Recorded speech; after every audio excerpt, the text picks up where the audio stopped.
Welcome to my channel. I'm Dr. Romano. Today we're going to discuss a very important issue that is very concerning. After reviewing the charts between the stock market, gold prices, as well as the real estate sector, I realized that there's another correlation that's happening now. And it is exact correlation of the 1980s, the 1990s, and 2008. And so what happened then was, end 1929, remember, those were the very big stock market collapses. Now, when oil prices spike as well, what happens is builders tend to pull back on developing because their profit margin decreases, and the only way for them to make money is increase the price of the real estate that they're developing. After reviewing the charts at gold prices and seeing that that's spiking, normally there's an inverse relationship between the gold prices and the stock market. In other words, those big time investors, they know to pull back out of their stock portfolios and to invest in the commodities market when they feel that the stock market is overpriced. And what happens is, once we do have a collapse, if you look back in the charts, you'll notice that gold prices spike right before a stock market collapse. Now, I'm not trying to scare anyone. I'm not trying to sell you gold coins or I don't know what. I'm simply here providing the information that I have learned over my education, as well as the research that I have done. I don't want to scare you. I simply want you to be prepared. And I'm going to tell you what you need to do to prepare yourself. Remember, part of building wealth is managing your risks. It doesn't mean that stocks are risky or hedge funds are risky or whatever you're investing is risky. It's knowing exactly how you have to manage your investments. It's when to invest, when to pull back, when to pull your investments from one area and push it to another area. Now, if you remember when in 2008, when all the investment banks went out of business, the first company to start basically getting a little bit worried was AIG and Bear Stearns. They had called up Warren Buffett. They called him up and they wanted to know if he wanted to fund them. They needed to have a huge loan to stay in business. And what had happened was those two companies, they invested heavily in the mortgage market. Remember those derivatives and swaps? Well, that turned out to be the biggest mistake of their lives. The only bank that did not invest heavily in that, or they actually sold part of it, was Bank of America. And that is why the only bank to actually survive was Bank of America, and they purchased Merrill Lynch. Warren Buffett never responded to his emails from AIG and Bear Stearns, but he did respond to his emails and phone calls from Goldman Sachs. Goldman Sachs has always been a good, reputable investment bank and one of the best. It's very hard to get a job there. You have to basically know someone.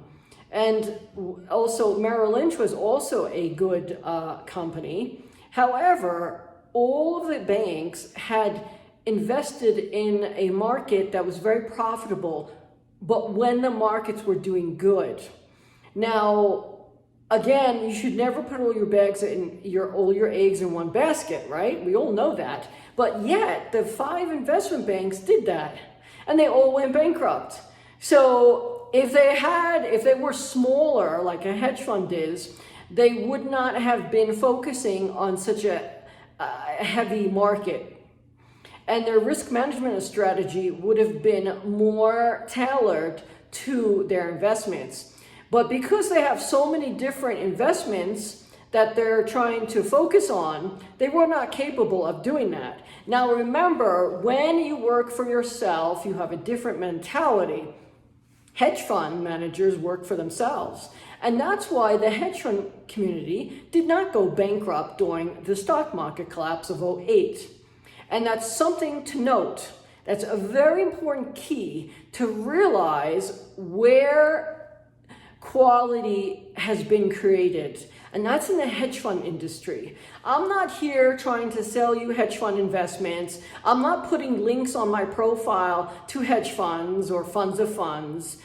I'm not doing that. I'm simply here to provide information based on what I know and what I've done research on. Yes, I'm a doctor of financial management and leadership. Yes, all my research is about hedge fund selection and operational due diligence and risk management for hedge fund portfolios. But I'm simply here on YouTube providing the things that I see that's reality. I'm not scaring anyone. I'm not trying to persuade you to do something. I'm simply here telling you what I see. And because of who I am, I see correlations. And that's why I love finance, because finance is like a science.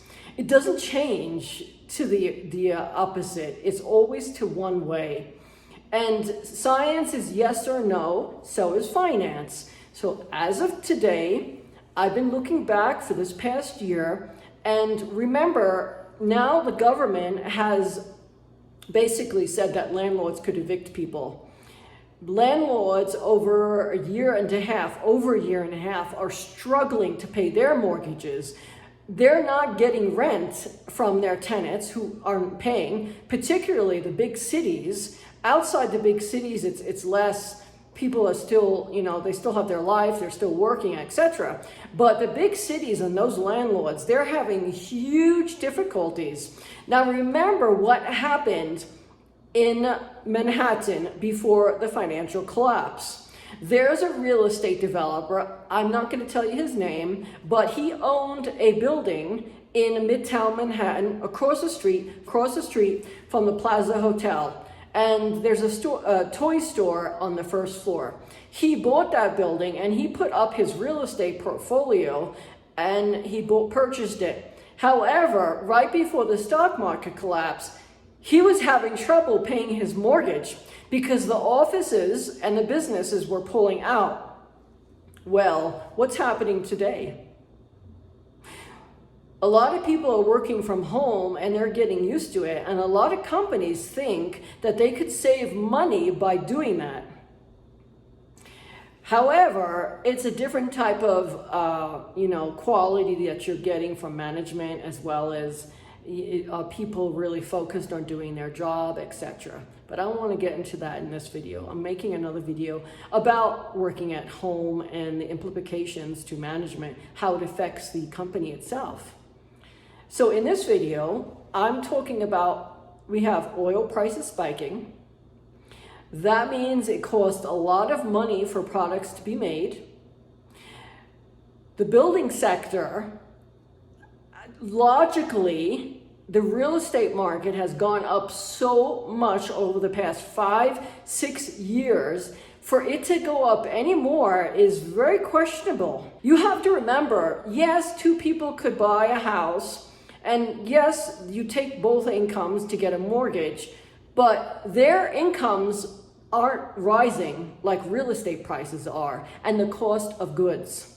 The cost of goods have skyrocketed, and they're only going to skyrocket because now it's cost even more for oil. Think about shipping those products across the world, over the sea, and the price that it takes to ship those products. So that's going up, and the demand is going up, etc. So we just have this bad picture that I see.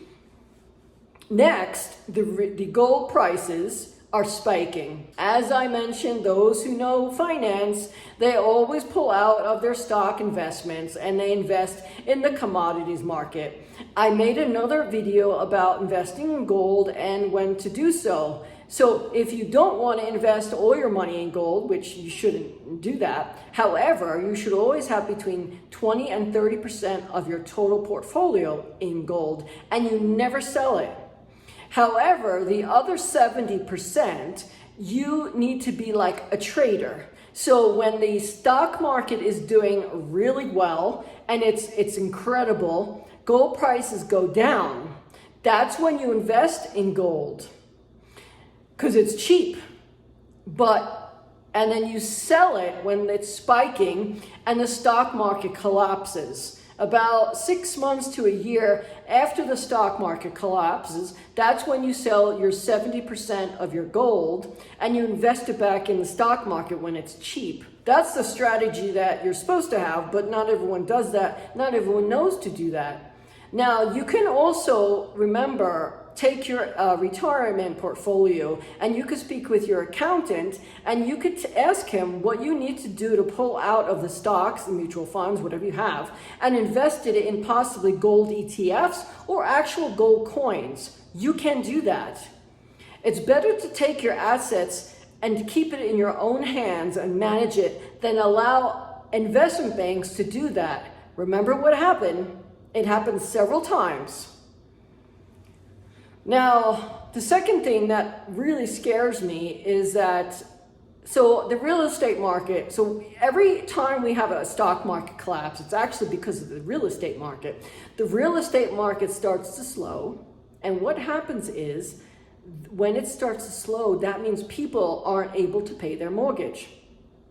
Now, granted, we did have a stock market collapse in 2020, but that wasn't a stock market collapse because of a financial situation or slowing markets. It had nothing to do with that. It was simply a pandemic, and people got worried and they pulled out.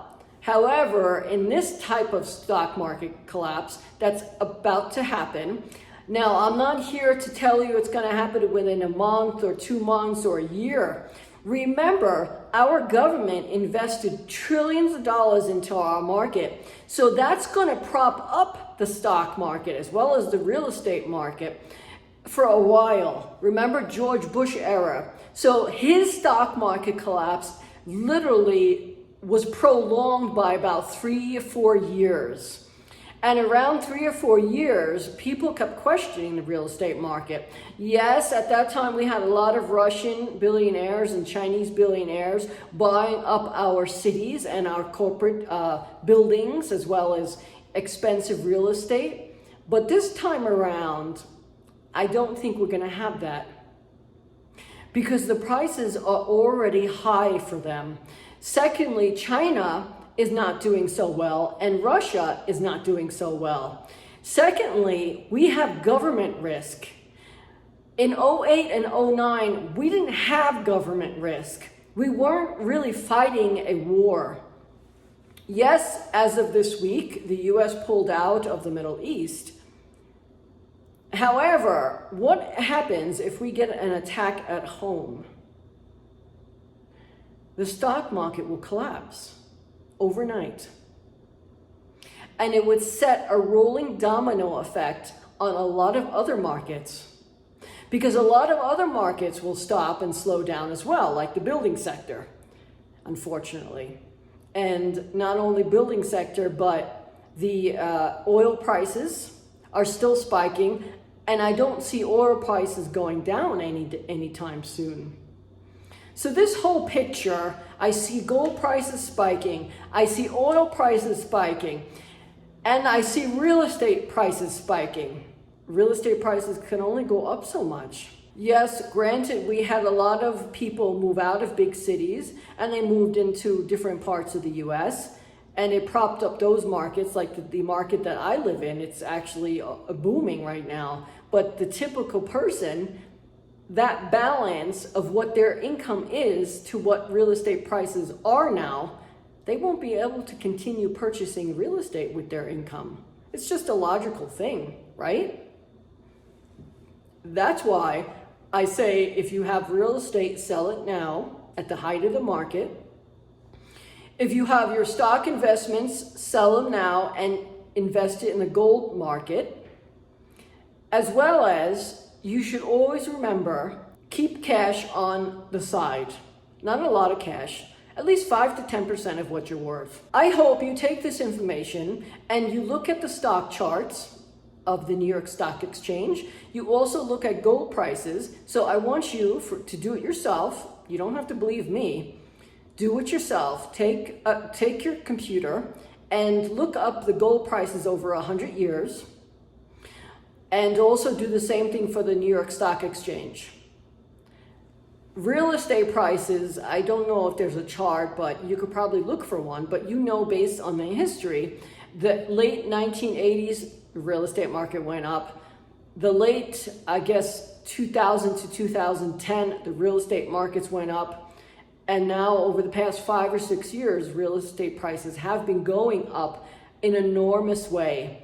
And so that's where I'm really concerned with. Now, I want you to take a look at those charts and look at the correlations that I'm looking at. Look at the 1920s, stock market collapse, real estate evidently went up and it collapsed, and that's why the banks had to run on balance in the 1920s, late 1920s, because the real estate people, they weren't able to pay their mortgages, their farmers back then. And then lastly, yes, I understand interest rates are very low, but remember, during George Bush era, when the stock market collapsed of 2008, interest rates were also low. So you can't even use interest rates as an indicator anymore, right? And so after you look at those charts, I also want you to take a look at Bitcoin. Because today, as of 4 years now, 5 years, no, 4 years approximately, the investment bank industry is now investing heavily into hedge funds and hedge fund portfolios that focus on cryptocurrency trading. That's why Bitcoin skyrocketed last year of late 2020, because there was a financial collapse in the stock market because of the pandemic, but it rebounded very quickly, the stock market, because it wasn't based on financial data, it was based on a pandemic. And so that's why I want you to take a look at also Bitcoin, because somehow I know trading Bitcoin, and I made a video on how, because it's so fresh and so new, we can't really peg it to any type of asset or market. And because it's within a 5-year period, it doesn't have a full market cycle. A full market cycle is 8 to 9 years basically. And that's why I don't trade Bitcoin or a cryptocurrency, because it's very hard to predict. But in another video that I'm going to be putting out, I'm going to be talking about Bitcoin going up for the end of 2021. This is the first week of September of 2021, and it started to go up, but it will continue to go up until mid-October of this year. I can't tell you why I know this, but I see the charts. I'm very good with reading charts of data, and for the past couple, so it went up in 2021, and actually the end of 2020, and it continued to go up on 2021, but it started to trade sideways. And so it made a sort of, if you take a pyramid, so you draw the top line from the top, the highest, and you draw it to the right to where it was trading sideways, and then you take another line and you draw it to the bottom. The last time it was basically high, and you'll notice it hit the top of the pyramid when you turn the pyramid on its side. And so it's been trading sideways up and down for the past couple of months. Yes, it's summer, people are on vacation, people aren't serious, but still, I don't think and I don't feel that Bitcoin is going to drop. Unless a government around the world, someone says that they're not allowed in their country, or they're not allowed to trade Bitcoin, or something like that, that it's a government risk, then I see it dropping. But that's not going to happen because it's not possible, I feel. Because everyone loves cryptocurrency right now. And governments around the world are also making their own cryptocurrency. I can't tell you which one, but you know the history. Now, the other problem is that if you noticed, it only goes up a certain amount over, let's say, a couple of weeks. And so that's why right now it's starting to go up, and it will continue to go up until mid-October. Now, I want you to take some notes. The end of 2022, I say about October time period, Bitcoin will be at its lowest. That's 2022 in around October, and it will skyrocket till the end of the year. So enter 2022 mid-October, early October, mid-October, and then invest and then get out of your cryptocurrency for Bitcoin probably the last week of December of 2022. You write that down and you'll be very impressed. I make this prediction online because I see a correlation in Bitcoin. I can't tell you what that is. It's just not going to give everything that I know away, right? But I tell you things to protect yourself. Now, I hope you take my information seriously. You do your research, look at the charts as I mentioned, and then please send me messages to the live chat. I would love to hear back from you over whatever time period, whatever questions you have. I would love to hear from you. So I want to thank you so much for listening. And please remember to subscribe to my video if you like this video and you want to see future videos so you'll get them directly. And please remember to do thumbs up to get the algorithm moving so that other people can watch my videos as well. And finally, please remember to share my video with at least 5 people. And then, of course, send me messages to the live chat. I want to thank you so much for watching.